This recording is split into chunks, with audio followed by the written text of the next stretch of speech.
TV channel. शुक्रिया doctor साहब, आपका शुक्रिया कि आप आते हैं, वक्त निकालते हैं और हम ब्रेन स्टॉर्मिंग करते हैं, ब्रेन बर्स्ट करते हैं। देखिए डॉक्टर साहब, बात यह है कि पहले मैं थोड़ा सा हिंट दूंगा। श्रीलंका से चाइना फारग हो चुका हुआ है, हम सबको पता है। श्रीलंका से चाइना ऑलमोस्ट टोटल आउट है। अब सोमालिया में भी बोरिया बिस्तर बंद हो चुका हुआ है। हालांकि पुरानी बात नहीं थी, 2015 की बात थी, अमेरिकन ने बोरिया बिस्तर बंद करवा दिया, लेकिन अभी भी उनकी फौजें वहाँ पर है। हाँ, इनकी अपनी हरकतों की वजह से चाइनीज़ की अफ्रीकन इनसे अब पनाह मांगने लगे। ठीक है, ये आप सामने के फैक्ट्स हैं, ये 4-5 साल में हुआ है। भारत का मीडिया बहुत चीख रहा है, even prime minister Narendra Modi का हामी मीडिया, कि जी ईरान ने बाहर कर दिया, भारत को ड्रॉप कर दिया, वो ये बार बार कह रहे हैं। और उनका ये कहना है कि शायद इसमें भारत की पॉलिसियों की कोई नाकामी है या बहुत बड़ा नुकसान होगा। भाई नुकसान तो ज़रूर होगा कुछ ना कुछ, लेकिन डॉक्टर साहब बात यह है कि मैंने पहले भी कहा, आज फिर बात रिपीट करता हूँ कि भारत इससे निकला है बाहर, भारत को ड्रॉप नहीं किया। इनफैक्ट वो तो ऐसे ही है कि जैसे किसी के आपस में मंगनी हुई हो और वो टूट रही हो, तो कोई अच्छा लड़का लड़की को कह देता है कि भाई तुम ये कह दो कि तुम्हारी वजह से टूटी है तुम नहीं चाहती थी ठीक है। तो ये मैं शायद भारत ने इसको मौका दिया है ईरान को कि भाई आप कह दो कि हमने इन्वेस्टमेंट नहीं की या आपके साथ वादे जो है ना वो पूरे नहीं किए। ठीक है, शायद हो सकता है फ्यूचर में फिर हमारी कोई मंगनी हो सके किसी और मसले पे। ठीक है, ये एक प्रोविजन रखते हुए ना इंडिया ने एक लीनियज दी है। वजह यह है कि इंडिया ऐसा पोजीशन में नहीं है कि उस डील में रह सकता। 2-3 वजूहात है। एक तो बढ़ता हुआ जो अलायंस है इंडिया का अमेरिकन के साथ, इंडो पैसिफिक में भी, साउथ चाइना सी में भी और उस पूरे रीजन में भी। फिर जो बिजनेस की शराकतदारी है वो भी एक बहुत बड़ा फैक्टर है। दूसरा मसला ये है कि ईरान बहुत ही अनप्रेडिक्टेबल कंट्री है। आप देख लीजिए, ज़रा सा वो भारत ने तेल लेना बंद किया तो साथ ही ईरान को कश्मीर और सीएए की बातें याद आ गई। अब वो चीन की झोली में जाके बैठा हुआ है, तो वहाँ पे जो 1 मिलियन से ज़्यादा मुसलमान कंसंट्रेशन कैंप में हैं, उसका ईरान जिक्र नहीं करेगा। डॉक्टर साहब एक बात और याद रखिए, ये कोई नया एकदम से नहीं हुआ। कोरोना ये दिसंबर जनवरी से दुनिया के सामने आना शुरू हुआ। कोरोना चाइना के बाद जो दूसरा मुल्क था जो शुरू में जो इफेक्ट हुआ वो ईरान था। और वो भी ईरान का शहर कुम, जो मुल्लाओं का गढ़ है। जितने आयतुल्लाह हैं, मैं कुम में 2 बार गया हूँ, जितने आयतुल्लाह हैं, जितने मजहबी उनके इंस्टीट्यूशन हैं बड़े बड़े, वो कुम में हैं। तो वो आयतुल्लाह चीन क्या लेने गए हुए थे? चूँकि जैसा कि आपने भी कहा कि वो जो कैबिनेट और गवर्नमेंट होती है वो तो मुंह दिखावे की होती है, असल में तो वो उनकी सुप्रीम पावर है जो आयतुल्लाह खामेनाई की सूरत में है। पहले आयतुल्लाह खमीनी थे, अब आयतुल्लाह खामेनाई की सूरत में है। मुझे वैसे उनसे भी एक दफ़ा हाथ मिलाने का शर्फ हुआ है, वो एक में डेलीगेशन में गया था, वो स्टोरी भी मैं अच्छा वो भी डॉक्टर साहब स्टोरी सुनानी ज़रूरी है। 92 की बात है डॉक्टर साहब, वो भी मैंने सुना है कि under the influence of revolutionary जो उनका गार्ड है जी, उनके अंडर वो भी उनकी सोच है। देखिए बात यह है कि खामेनाई साहब और उनके इर्द गिर्द के जितने लोग हैं वो सुप्रीम है। मैं 92 में एक पाकिस्तान के एक हुकूमती डेलीगेशन के साथ गया था और वहाँ पे मैं जब गया तो हमें बताया गया हमारे डेलीगेशन को कि मुलाकात होगी खामेनाई साहब से। बड़ी बात थी। जब हम वहाँ गए, वो तेहरान का एक कंजेस्टेड इलाका था जहाँ वो रहते थे। वो इसलिए कंजेस्टेड इलाके में रहते थे कि वहाँ पे उनको ढूंढना, उन पर बमबारी करके दिखाएं कोई अटैक ना हो। वो बिल्कुल लोग, यानी लोग ह्यूमन शील्ड है ना पूरे के पूरे। वो एक बड़ा सा घर था, आसपास घर ही घर थे, मुझे वो नक्शा याद आ रहा है। हम मिलने गए, मेरे वो कोट तक को उतार लिया गया चूंकि उसमें बटन थे कोई मेटल के कि शायद उसमें बम ना हो। ठीक है, मतलब हमारे साथ कोई पाकिस्तानी कुछ मिनिस्टर्स भी थे। खैर वो सी डॉक्टर साहब उस 92 के दौरे में एक जो हमारे पाकिस्तान के ऑफिशियल डेलीगेशन के जो लोग थे, वो नवाज शरीफ के साथ एक डेलीगेशन किया था। वो उस डेलीगेशन को जो हमें मिला, गाइड मिला, मुझे नाम आज तक याद है, 92 की बात है, सैयद कल्बे हुसैन रिजवी उनका नाम था। वो श्रीनगर से थे, बहुत उम्दा फारसी बोलते थे, बहुत ही शीनी लहजे के आदमी थे। लेकिन दूसरे दिन मुझे पता चला कि वो पाकिस्तान के नरेटिव की कॉन्फ्रेंस, कश्मीर कॉन्फ्रेंस करवा रहे थे ईरान में, जबकि बड़े अच्छे तल्लुकात थे इंडिया के साथ तब भी। 92 की मैं बात बोल रहा हूँ, कांग्रेस की शायद गवर्नमेंट थी।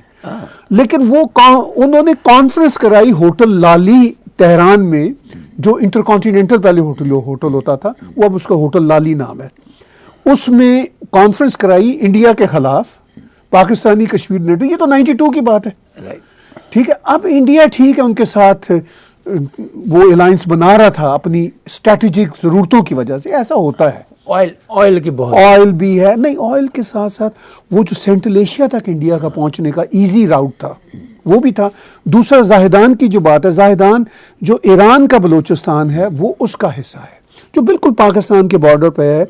मैं 3 बार जाहिदान गया हूँ, यहाँ से चमन से, कोयटा से बॉर्डर क्रॉस करके। उस ज़माने में कोई इतने बुरे हालात नहीं होते थे, मैं आपको बात बता रहा हूँ, अर्ली 90s मिड 90s की, बहुत ज़्यादा सर्जेंस नहीं होती थी। तो 3 बार मैंने बॉर्डर क्रॉस करके मैं वहाँ गया हूँ जाहदान में। तो वो इनका ये था कि जाहदान तक ट्रैक जाएगा। जाहदान पाकिस्तान के बॉर्डर पे है, यानी ग्वादर ज़्यादा दूर नहीं है।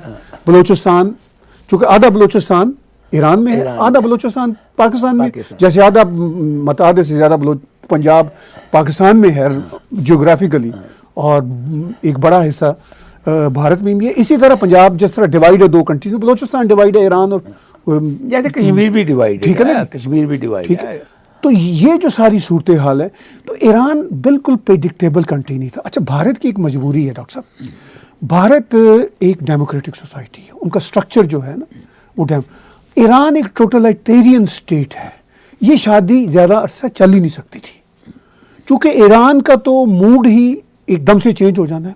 वो तो एक टोटलिटेरियन इस्लामिस्ट रजीम है, वो तो ज़रा सी बात पे सीए पे बोल पड़े। अच्छा, भारत तो उनके यहाँ नहीं बोलता कि आपके यहाँ सुन्नियों को कितनी मार पड़ती है, क्योंकि भारत में एक शर्म, हया, दोस्ती का एक लिहाज होता है, चाहे कोई भी गवर्नमेंट हो। एक हमारी सब कॉन्टिनेंट की वैल्यूज होती हैं। ईरान शान में ऐसे कोई चक्कर नहीं है, ठीक है। वो अपरेंटली बड़े वशीनी होंगे, बड़ी वो मतलब कहेंगे जी हम तो बड़ी फारसी कल्चर के हैं। आपस की बात है, जो ईरान की ये जो रजीम है ये फारसी कल्चर की नहीं है, ये सब अरबी बोलने वाले, ये अरब नजाद ईरानी जो बेचारे असल हैं, वो तो इनसे तंग इसलिए कि अरबों ने हम पे कब्जा किया हुआ है। ये एक अलग बहस है। बहरहाल भारत का किसी तौर भी ये जो था ना शादी का मामला या अलायंस का मामला चलना ही नहीं था। ताहिर साहब, वो तो होगी बात जो हिंदुस्तान का छाबार और रेलवे प्रोजेक्ट की बात थी। ठीक। अब जो बात है, जो बहुत ही सीरियस बात है, वो है कि $400 बिलियन का जो अगले 25 साल में ईरान और चाइना के बीच में समझौता। देखिए, अपने जितने भी हमारे देखने वाले दर्शक हैं, मैं बता दूं कि 3 पुरानी कल्चर्स हैं, China, Iran and Hindustan. They are the oldest cultures in that area. जब ओल्डेस्ट कल्चर्स में कोई आपस में मेल मिलाप होता है तो उसमें से कुछ ना कुछ पास्ट को भी लेना पड़ता है।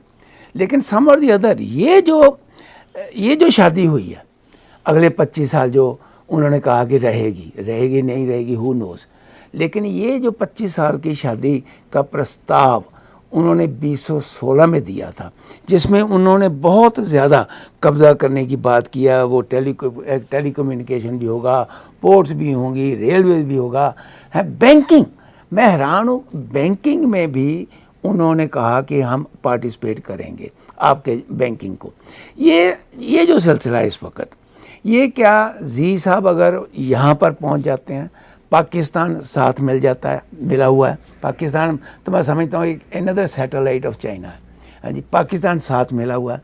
और ऊपर से वो सिल्क रोड की बात कर रहे हैं, जो कि उन्होंने बना भी ली हुई है काफ़ी।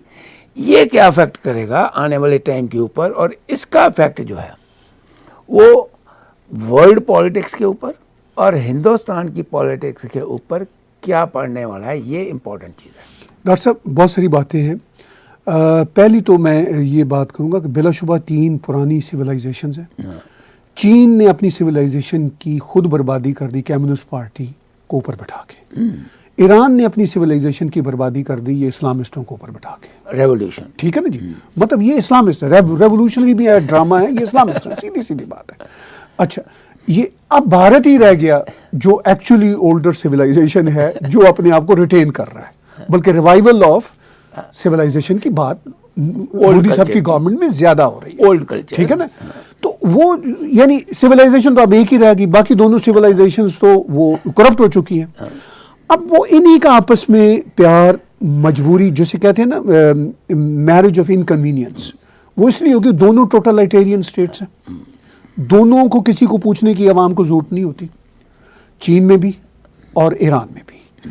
अब इनका आप मुआहदा देखें क्या है डॉक्टर साहब, 25 साल में $400 बिलियन की चीनी इन्वेस्टमेंट होगी, यानी $16 बिलियन रफली साल के होंगे, साल, जिसका बहुत सारा जो होगा ना पैसा, वो तेल ईरान से लिया जाएगा, चीन ले लेगा, यानी वो ईरान का तेल, उसके पैसे, यानी ईरान के ही पैसे होंगे, इनफैक्ट उन्हीं की जूती उनके सर पर होगी। फार्मूला ये है चीन की नाकामी जो अल्टीमेटली होती है ना, वो ये होती है कि आपकी जूती आपके सारी मारेंगे, ये काम ज्यादा अरसा चल नहीं पड़ता। ताहिर साहब एक मिनट मैं यहाँ पर ज़रूर बताना चाहता हूँ अपने दर्शकों को कि 10 million barrel a day China oil consume करता है, 10 million barrel a day. Of course doctor साहब, पॉपुलेशन हाँ जी, और बड़ी इंडस्ट्रीज और बड़ी इकोनॉमी, मतलब सबसे ज्यादा दुनिया में कंजम्पशन इस वक्त तो चाइना में है ना। यस। अच्छा चाइना, अच्छा अब देखिए डॉक्टर साहब, इसमें बड़े रिपरकशंस हैं। चाइना ईरान से पहले भी तेल ले रहा था, लेकिन बहुत ज़्यादा तेल वो रशिया से भी और मिडिल ईस्ट से भी ले रहा था। अब ये कारोबारी मफादात होते हैं। अब रशिया को भी ये को बात बहुत पसंद नहीं आएगी, क्योंकि उनका रेवेन्यू कट होगा। मिडिल ईस्ट को भी बात पसंद नहीं आएगी, ठीक है। वो कहेंगे कि भाई ये क्या चक्कर है कि हमारा रेवेन्यू कट हो रहा है, तो हम ईरान को पहले ही पसंद नहीं करते, मिडिल ईस्ट को नहीं पसंद करता ना। तो ये चीन मतलब हमारे ऊपर एक और थोड़ा सा फाइनेंशियल स्ट्रेन डाल रहा है, वो भी पसंद नहीं करेंगे। रशिया, ठीक है, रशिया ईरान के साथ भी अच्छे तल्लुकात हैं, चीन के साथ भी बुरे तल्लुकात नहीं है, मैं ये नहीं कहता अच्छे तल्लुकात हैं, लेकिन उनको भी ये बात आइडिया तो बहुत पसंद नहीं आएगा ना कि उनका रेवेन्यू कट हो रहा है। ये बातें ज़हन में रखें। अब भारत पे जो इम्पैक्ट पड़ता है, जो आपका बुनियादी मसला है, देखिए भारत ईरान से तेल लेता था, मुफ्त तो नहीं मिलता था ना, पैसे, ठीक है, थोड़ा सस्ता मिल जाता था। अब वो जो थोड़ा सस्ता है, उससे जो बचत उनको होती थी, फर्ज कीजिए आप कह लीजिए ₹5 बैरल, मैं ऐसे ही एक रफ फिगर बता रहा हूँ, से जो बचत होती थी वो अगर कोई चंद 100 करोड़ रुपए की साल की बचत होती होगी, तो वो नुकसान जो था अगर ईरान के साथ वो रहते, मिडिल ईस्ट से जो अब सैकड़ों बिलियंस की जो इन्वेस्टमेंट भारत की तरफ आ रही है, वो ख़त्म होती। इजराइल के साथ जो बहुत बड़ा बिजनेस और मिलिट्री जो रिलेशनशिप बन रहा है, वहाँ पे नुकसान होता। अमेरिका के साथ जिस लेवल पे अब भारत का अलायंस बन रहा है, इस लेवल पे कभी भी नहीं रहा। ये बात हमें ज़हन में रखनी है। नहीं देखिए, अच्छा अब यह तो भारत उस नुकसान की तरफ जाता और वो जो थोड़ा सा फायदा ईरान से मिल सकता था उसकी तरफ जाता। अब ये बात भारत के लोगों को, अपोजिशन पार्टियों को जो वो विरोध कर रहे हैं, और मीडिया को समझने की जरूरत है कि भाई फिर इस नफ़े नुकसान में पलड़ा कहाँ भारी था। ताहिर साहब, आपने पलड़े की बात की, मैं लेटेस्ट खबर आपको, खैर आपके पास ज़्यादा लेटेस्ट होती है मेरे से, लेकिन लेटेस्ट खबर ये है कि हिंदुस्तान ने आज ही अनाउंस किया है कि हम अपना ऑयल रिजर्व यूनाइटेड स्टेट्स में बनाएंगे। बिल्कुल सही। मतलब आप इमेजिन करिए कहाँ तक रिलेशनशिप पहुँच गया कि हम अपना ऑयल रिजर्व यूएस में बनाने जा रहे हैं। बहुत बढ़िया। हाँ जी, बहुत बढ़िया। ये आज की खबर है। रिलेशनशिप हाइट पे है। मतलब ये समझ। अब प्रॉब्लम ये है कि नवंबर में कहीं ट्रंप साहब हार गए तो फिर प्रॉब्लम क्रिएट हो सकती है। डॉक्टर साहब, अगर ट्रंप साहब हार भी गए तो मैं आज आपको दावे से कहता हूँ, जो अमेरिकन एडमिनिस्ट्रेशन है, जो डीप स्टेट है, वो मुकम्मल तौर पर चीन से तंग आ चुकी है। FBI के डायरेक्टर ने और बड़े बड़े ब्यूरोक्रेट्स जो सिक्योरिटी की नौकरियों पे बैठे और पेंटागन इंपॉर्टेंट, उन सब ने वो सब हर रोज कह रहे हैं कि enough is enough with China. Trump साहब जीतते हैं या नहीं जीतते, उन्होंने वही रहना है। राइट। असल गवर्नमेंट वही होती है। मैं आजकल बार बार जॉन बोल्टन की किताब का जिक्र कर रहा हूँ कि वो जो है द रूम, जिसमें बैठ के मैंने सारा कुछ देखा, वेयर इट हैपेंड, वो जो उनकी किताब है, उसमें बहुत सारे वो उनके पॉलिटिकल गिम्बट्स हैं, लेकिन इंटरनेशनल सिक्योरिटीज़ के मामले में जो उनकी बातें हैं वो वाकई रेलेवेंट हैं। वो कहते हैं कि ट्रंप साहब को नहीं पता, और वाकई नहीं पता। ट्रंप साहब तो फ्रंट फेस है ना, ट्रंप साहब वैसे भी पॉलिटिक्स में बहुत कोई डीप तो है नहीं। राइट। तो मुझे वो किताब पढ़ के ये अंदाज़ा हो रहा है कि असल में डीप स्टेट ही मैटर करती है अमेरिका में। ठीक है, अमेरिका की डीप स्टेट पाकिस्तान की डीप स्टेट से या चीन की डीप स्टेट से बहुत मुख्तलिफ है। चूँकि अमेरिका की डीप स्टेट हो, इंडिया की डीप स्टेट हो, वो आपस में मिलते जुलते हैं, चूँकि उसमें एक डेमोक्रेटिक एलिमेंट्स होता है। तो मैं नहीं समझता कि अब भारत के लिए कोई चॉइस रही थी कि या तो वो ईरान के साथ बैठ के रीजनल किस्म की बातें करता, या फिर उससे उठ के ऊपर इंटरनेशनल लेवल पे बड़े स्टेज पे आके बात करता। तो भारत को नुकसान जरूर होगा उस तरफ से, लेकिन वो नुकसान बहुत कम है जितना बड़ा फायदा अब भारत के साथ नथी हो चुका हुआ है। ताहिर साहब, ये बात तो क्लियर हो गई कि हिंदुस्तान की मजबूरी नहीं थी, हिंदुस्तान की सोच थी कि वो ईरान से अगर अलग भी हो जाता है तो उसको बाकी के जो वेस्टर्न कंट्रीज़ हैं उनके साथ, और जहाँ से इन्वेस्टमेंट आनी है अरब वर्ल्ड से, वो इनके साथ रहेगा। और सबसे इम्पॉर्टेंट मैं समझता हूँ इज़राइल। अब जो सवाल पैदा होता है कि जो न्यूक्लियर प्रोग्राम है ईरान का, उसमें चाइना कितनी हेल्प करेगा, क्या उसमें चाइना पार्टिसिपेट करेगा या नहीं करेगा। जो लेटेस्ट रिपोर्ट्स आ रही हैं इज़राइल से कि उन्होंने ऑलरेडी उनके जितने भी वहाँ पर मेन चैम्बर्स हैं उनको हैक कर लिया हुआ है, उनको वहाँ पर काम जो है करने में बड़ी मुश्किलातें आ रही हैं। अब इसका इफेक्ट हम इसकी तरफ लेके चलें कि वर्ल्ड के ऊपर अगर चाइना जो है वो ईरान की हेल्प करता है, यूरोप के ऊपर उसका इफेक्ट, और आने वाले टाइम के ऊपर वर्ल्ड पीस के ऊपर उसका इफेक्ट। देखिए, चीन ने ईरान की इनफैक्ट हेल्प नहीं करनी, वो तो अपने फ़ायदे के चक्कर में है। ये बहुत अहम नुकता है, क्योंकि यहाँ पर मैं डिस्कस करूँगा अब ईरान चीन के जो मसाइल हैं या जो उनकी मजबूरियाँ हैं दोनों मुल्कों की, उस पर चीन ने ये अपनी तरफ से अपने फ़ायदे को देखते हुए ये काम तो किया है, वो बड़े अरसे से चाह रहा था ये काम हो, लेकिन उसका रिटेलिएशन वेस्टर्न वर्ल्ड से, यूरोपियन यूनियन से और बढ़ेगा। देखिए, चीन ने जो कुछ बनाना है, वो जो तेल आना है, इंडस्ट्री चलनी है, वो बना के किसको बेचना है? ईरान को बेचना है। ठीक है, ईरान तो छोटी मंडी है, 70 मिलियन लोगों का मुल्क है। ठीक है, और उनके पास पैसा भी नहीं है। चलिए, कुछ पैसा आ भी जाएगा, पैसे की रेल पे शुरू हो जाएगी। 70 मिलियन में कितना हवाई फ़ोन बिक जाएगा?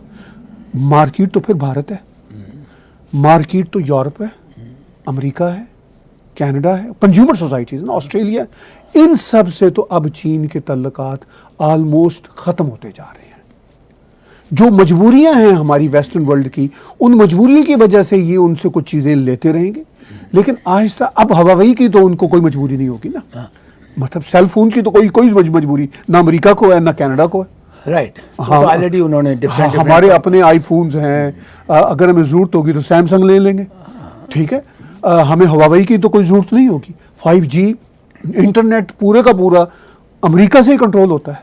इंटरनेट जो ये डोमेन है जिसको हम वर्ल्ड वेब बोलते हैं, WWW, ये तो अमेरिकन नहीं है। ठीक है, ये तो पेंटागन की इजाद है। कितना के कर लेंगे आप? ठीक है, तो ये और इनॉय कर रहे हैं चाइनीज।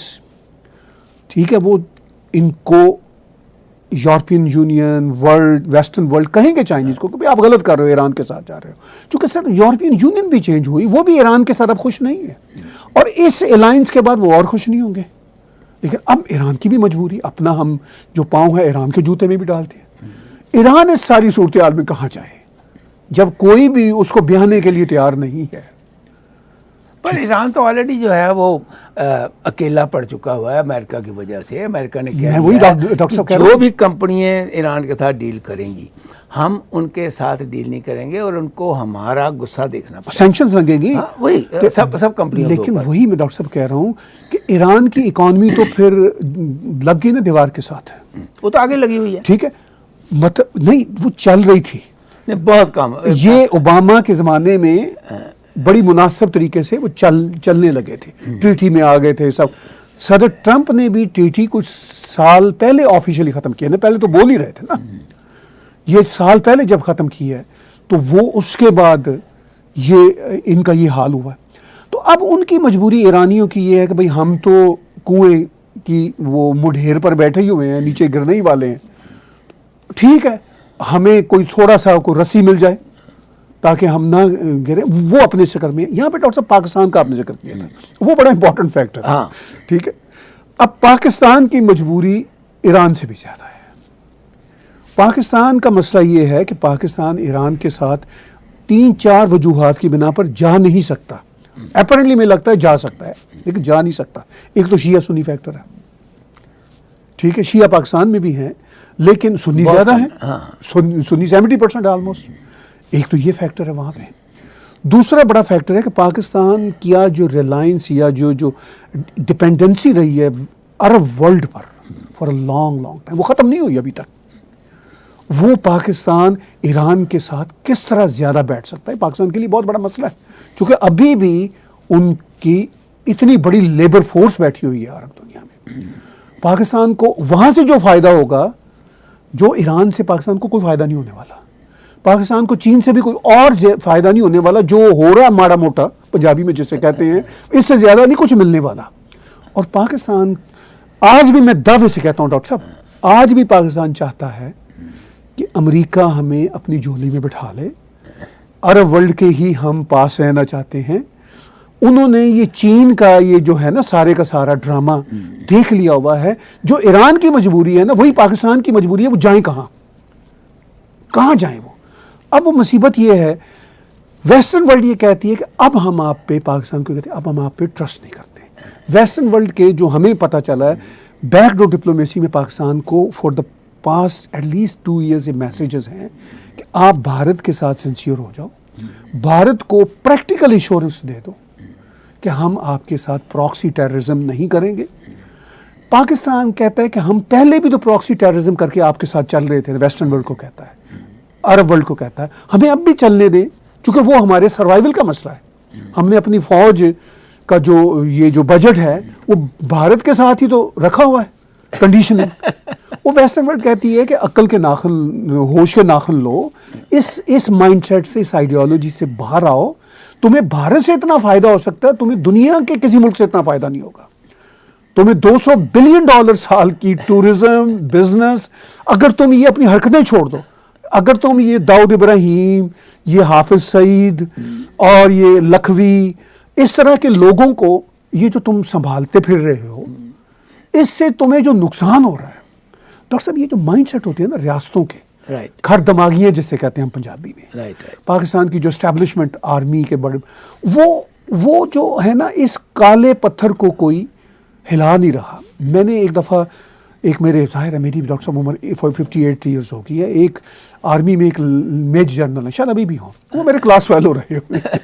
एक दफ़ा मेरी वो अमेरिका आए हुए थे, 2-3 दिन मेरी उनसे बात हुई अमेरिका। मैंने कहा जान दो कितना चक्कर है पे है। कहने लगा एक बात याद रखो मेरी, डॉक्टर साहब बड़ी अच्छी बात की उसने कहा देखो मैंने 30 साल इस आर्मी में गुजारे हैं, मैं मेजर से लेके मेजर जनरल तक पहुंचा हूं, ठीक है, जो तुम बातें कर रहे हो मैं समझता हूं तुम ठीक कर रहे हो, लेकिन मुसीबत मेरी ये है कि मैं क्यों रिवॉल्ट करूं उस इंस्टीट्यूशन के खिलाफ, या कुछ और लोग कहते हैं मेरी जैसी सोच रखते हैं, मतलब बहुत सारे और हैं इसी बड़े बड़े ओहदों पे। भाई हम अपनी जिसे आखिरत कहते हैं ना क्यों खराब करें, हम कोई ऐसी स्टूपिड बात क्यों करें कि जो हमने 30-32 साल साख बनाई है। हम चुप रहते हैं, अपने प्लॉटों के चक्कर में होते हैं, अपने बच्चों को बाहर पढ़ाने के चक्करों में होते हैं। अब हम ये देख रहे हैं कि भाई हम तो 2 साल बाद रिटायर होने वाले हैं, तो अब आगे रिटायरमेंट के बाद कौन सा महकमा हमें मिलना यानी कि एक जो साइकी है ना ब्यूरोक्रेसी की, और जो करप्शन का एक हिस्सा है, वो इंडिया में भी और पाकिस्तान में भी, ये जो करप्शन का हिस्सा है, डॉक्टर बड़ा फर्क है दोनों मुल्कों में, मैं ये आपको बता दूं। देखिए आपने बात की एक सेक्शन की पाकिस्तान में, जी, हिंदुस्तान में तकरीबन हर जगह पे करप्शन है। इसीलिए देखिए मुझे पता, जी ठीक है, नहीं मैं समझ दो, मुझे पता है आप कई बार बड़े उनके ढंग से बात करते हैं, लेकिन मैं आपसे आज वहाँ पर इन्वेस्टमेंट सबसे ज़्यादा इंडिया में आ सकती है अगर इंडिया का ये पार्ट जो है करप्शन का और ब्यूरोक्रेटिक जो स्ट्रक्चर है, वो जो रेड टेपिज्म, वो अगर ठीक हो जाए, लोग जो हैं हिंदुस्तान में जैसे चाइना में गए थे ना, वहाँ जाएंगे। वो 6 साल में अभी तक जो प्रेजेंट गवर्नमेंट है उसको दूर नहीं कर सकी, उसको दूर करना बहुत ज़रूरी है। और इससे हम फिर टॉपिक से अलग हो गए। इसका अफेक्ट देखिए, चाइना का इन्फ्लुएंस मिडल ईस्ट में, रशिया का इन्फ्लुएंस, ऑलरेडी अमेरिका ने अपना इन्फ्लुएंस जो है वहाँ से ख़त्म कर दिया। अब वहाँ पर इन्फ्लुएंस जो है वो इस वक्त रशिया का है। अब टर्की भी हाथ पांव मार रहा है, हाँ जी। लेकिन ये जो सिचुएशन क्रिएट हो रही है, इसका जो खतरा है वो कितना बड़ा है, ये देखने वाली बात है।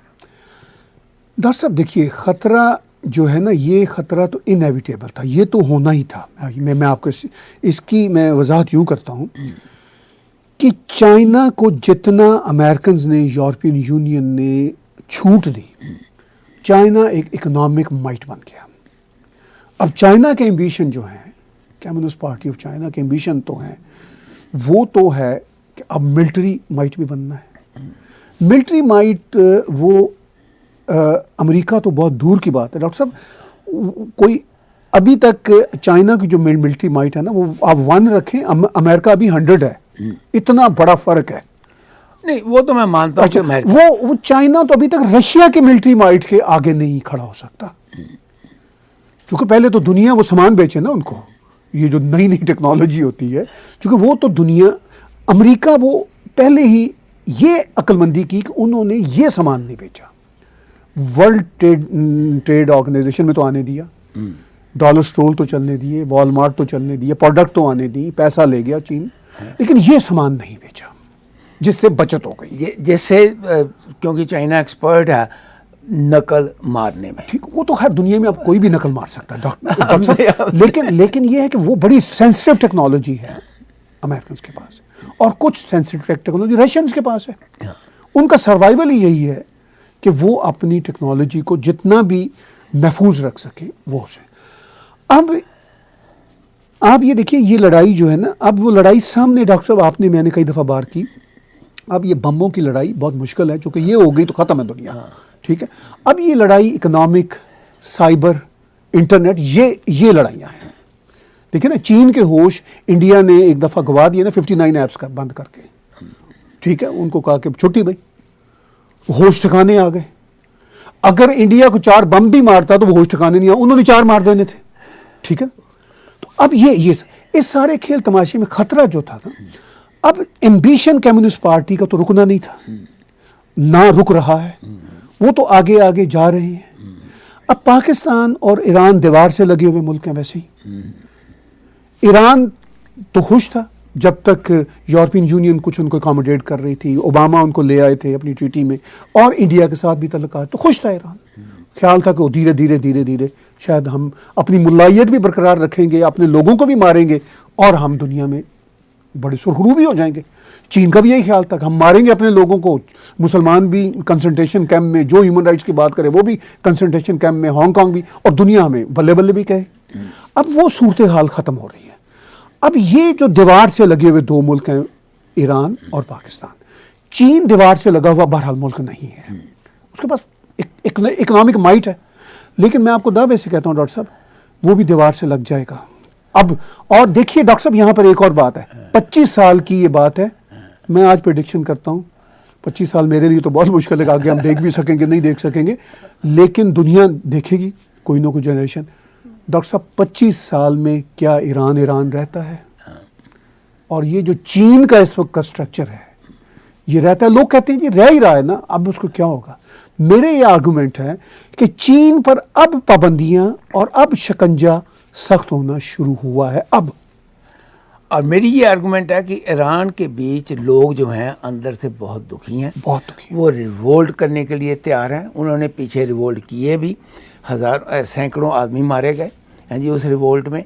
और मैं ये समझता हूँ कि अगर इसी तरीके से इकोनॉमिक डाउनफॉल होता रहा तो आने वाले टाइम के ऊपर हो सकता है सारा ईरान जैसे शाह के रजीम में सड़कों पर आ गया था, सारा रजीम, सारे लोग अब भी सड़कों पर आ सकते हैं। वो एक बार देख चुके हैं डॉक्टर साहब, वो बेचारे लोग अभी भी आए थे, फिर उनको मार देते हैं। लेकिन बहुत बड़े जब लोग आते हैं, बहुत बड़े मतलब मिलियंस एंड मिलियंस, तब मुश्किल हो जाता है। वही जैसे जैसे शाह के रजीम में आए। मतलब चीन का तो अभी मैंने रीसेंट टेस्ट आपको बताया कि इतनी बदमाशी के साथ अब वो भारत के सर पे चढ़ा और किस तरह ये रिट्रीव किया है। ठीक है, अगर चीन पे जब अमेरिकन का, यूरोपियन यूनियन का प्रैक्टिकल दबाव बढ़ेगा और जब ये तजारत बंद हो जाएगी वक्त के साथ साथ, जब उनकी डिपेंडेंसी है ना, अभी तो वो करेंगे कुछ अर्सा, लेकिन ये बात अब तय है कि वेस्टर्न वर्ल्ड ने तय कर लिया, इंडिया ने भी तय कर लिया कि हमें अपनी डिपेंडेंसी चाइना से ख़त्म करनी है। तो चाइना फिर ये जो $400 बिलियन है और ये जो इधर उधर के पैसे वो अपनी तरफ से इन्वेस्ट करता है, वो देता वेता किसी को नहीं है। तो वो फिर उसके पास वो पाइपलाइन रहेगी तो वो करेगा ना आगे काम। फिर वो वही करेगा कि टेरिटोरियल क्लेम जो उन्होंने श्रीलंका पे लगाया था, वो तो श्रीलंका को अमेरिकन्स ने और भारत ने दोनों ने बचा लिया।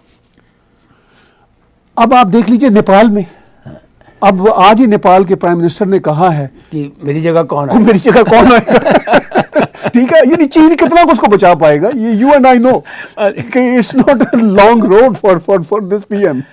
पर एक बात तो मैं थोड़ा सा ना आपसे डिसएग्री करता हूँ। जी वेस्टर्न वर्ल्ड की जो डिपेंडेंसी है ना जी जी, छोटे माल की चाइना से, जो कि कंज्यूमर के लिए बहुत इम्पोर्टेंट है, दैट्स नंबर वन। राइट, आपने वेस्टर्न वर्ल्ड को जिंदा रखना है कंज्यूमर्स के सिर पर। अब यहाँ पर अगर वो अपना माल बनाना शुरू करेंगे, that will become a very costly affair, that's number one. Number two, मैं आज भी ये कहता हूँ कि हिंदुस्तान अगर अपने तरीके ठीक कर ले तो ये पैसा वहाँ पर इन्वेस्ट हो सकता है। आप देखना अगले 5 साल में Vietnam will be the economic power, क्योंकि वहाँ पर उन्होंने इतनी सहूलतें दे दी हुई हैं कि पैसा अब वहाँ इन्वेस्ट हो रहा है। इंडोनेशिया जो कि मुस्लिम कंट्री है सबसे बड़ा, उन्होंने हर किस्म के जो हैं आपको सहूलतें दे दी हैं। अब आप मलेशिया, वो भी बांग्लादेश, हाँ बांग्लादेश तो शुरू से ही है। बांग्लादेश में मैं 2 बार गया हूँ, हाँ जी, मैंने तो वहाँ के जोन देखे हुए हैं। लेकिन ये जब चीज़ें हैं, इन सब को देखते हुए वेस्टर्न वर्ल्ड की जो डिपेंडेंसी है वो तभी दूर हो सकती है जब उनको चीप लेबर मिले, जब भारत में उनको ओपन मंडी भी मिले। और भारत तो कह रहा है, हाँ, लेकिन इंफ्रास्ट्रक्चर तो चेंज करना पड़ेगा। इंफ्रास्ट्रक्चर चेंज करें। जो मोदी साहब ने गुजरात के चीफ मिनिस्टर के तौर पर किया था, वो काम उनको अब नेशनल लेवल पर करना होगा। देखिए, आप वो ब्यूरोक्रेसी रास्ते में आप नहीं समझते कि 6 साल में उनको कर देना चाहिए था? 6 साल में कर देना चाहिए था, ये तो बात पक्की है ना। ये तो इसी तरीके से मैं कहता हूँ कि अभी भी टाइम है, अभी टाइम तो है, बिल्कुल टाइम है इनकी। अभी भी अगर वो 1 साल में इसकी तरफ ध्यान दें, राइट, दूसरा ध्यान छोड़कर जो वो इसकी तरफ ध्यान दें, तो मेरा ख्याल है कि that will benefit India much more. बिल्कुल ठीक, और दुनिया को फायदा होगा। हाँ? दुनिया चीन के चुंगल से बाहर आएगी और चीन की, अच्छा उसमें डॉक्टर साहब सबसे बड़ा फायदा आम चीनी को होगा। आम चीनी जो है ना बेचारा, वो तो मतलब देख रहा है आसमान की तरफ कि हमारी इस कम्युनिस्ट पार्टी से जान छूटे। चीनी कारोबारी लोग हैं, अमन पसंद लोग हैं, मेहनती, हार्ड वर्किंग है, अमन पसंद है। कोई दुनिया में आपको चीनी किसी किस्म की टेररिज्म में इन्वॉल्व नहीं होगा। आप पिछले 5,000 साल की हिस्ट्री देख लीजिए, उन्होंने जब एक्सपेंशन कर सकते थे तब इनकी, ठीक है, मतलब ये चीनी, मैं आम चीनी की बात कर रहा हूँ। They are good people, ordinary Chinese are good people, hard working, business oriented, peace loving and democratic। उसकी मिसाल डॉक्टर साहब ये है, जितने ये चीनी मुल्क हैं, चाहे वो लाओस हो, ठीक है लाओस में भी इश्यूज हैं, इवन ये थाईलैंड हो, वहाँ पे भी आर्मी कंट्रोल करती है, लेकिन उनका स्ट्रक्चर जो है ना सोसाइटीज़ का ओपन रहता है। राइट, ठीक है। आप वियतनाम की बात कर रहे थे, अब वियतनाम से ज़्यादा बड़ा विक्टिम अमेरिका का कौन होगा? लेकिन सबसे बड़ा पार्टनर जो है वो अमेरिकन के हैं। क्योंकि मंडेला की फिलॉसफी को उन्होंने अडॉप्ट किया, फॉरगेट आपके ऊपर क्या जुल्म है, आप अब देखो कि आने वाले टाइम के ऊपर क्या होगा। ठीक है, देखिए ना, भारत पर 1000 साल ये मुसलमानों की कॉलोनाइजेशन हुई, एक जुल्म हुआ। 200 साल अंग्रेजों की, 200 साल अंग्रेजों की, ठीक है। इतनी बड़ी सिविलाइजेशन, ठीक, लेकिन भारत भी बिलीव करता है और मतलब जनरली टू मूव ऑन पे, ठीक है।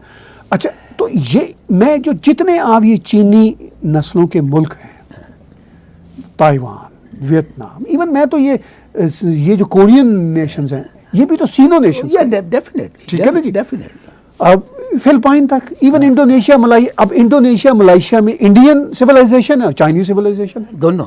ठीक है। और जो चाइनीज सिविलाइजेशन है डॉक्टर साहब, ये अल्टीमेटली फिर इंडियन सिविलाइजेशन के अंडर आती है। ये बात आप काफी हद तक ध्यान में रखें। बुद्धिज्म जो है, आप मुझे बताइए कौन सा वियतनाम है, ताइवान है, साउथ कोरिया, कौन सा मुल्क है, इवन जापान है, कौन सा मुल्क है जहां पे बुद्धिज्म का राज नहीं है? अफसोस सिर्फ ये कि बुद्ध हिंदुस्तान से निकाल दिया गया, दुनिया में चला गया। In this video, Ratan Sharda, in reply to Tahir Gora, said that India is prepared to fight and defeat China. Also, he said that India will break China's economic backbone.